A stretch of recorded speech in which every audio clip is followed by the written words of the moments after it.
All right, so this is day Friday's homework, and the first one says compare using greater than, less than, or equal to. So it's 50,249 on this side and 15,009. This is written in word form. So if I was you, I would go ahead and write this out in word and number standard form so you can see how it compares to this number. So this is 15,009. Go ahead and write that out. And then you can use less than, greater than, or equal to compare them. If this one says circle each composite number, remember a composite number means it has more than one factor pair.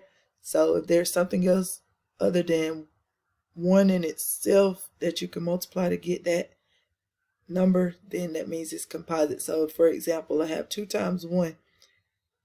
There's only one way I can get 2 times 1. That's only one way that I can get 2.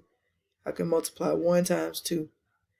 And for 24, I can do 1 times 24. That's going to give me 24. I can also multiply 2 times something to get 24, and I know it will be 2 times 12. I can even do 3 times 8, so I know that this number is going to be composite because there's more than one factor pair for this to get to 24. So I would do the same thing for 54, 33. I would see if there's something else that I can multiply by these numbers that's going to get me that number other than that number in times 1. The next one says Joe started reading her book at 9:15 a.m. If she finished reading at 11:40 a.m., how long did she spend reading? So I need to see how much time has passed in between 9:15 and 11:40. So you could subtract that. That'll probably be the easiest way to do it. So 9:15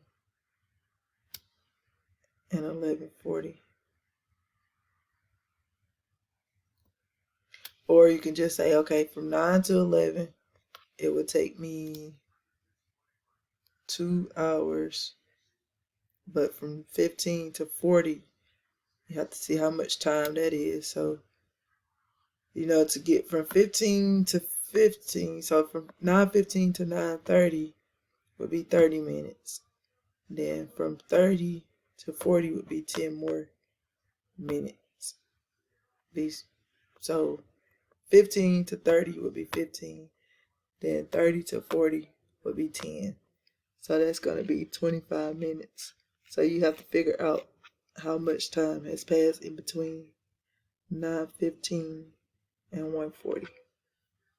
And then the next one says use a protractor to measure this angle, but you don't have one. So what you can do is look at this angle and tell whether it's acute, right, or obtuse. And write that on the line. And that's all for Friday.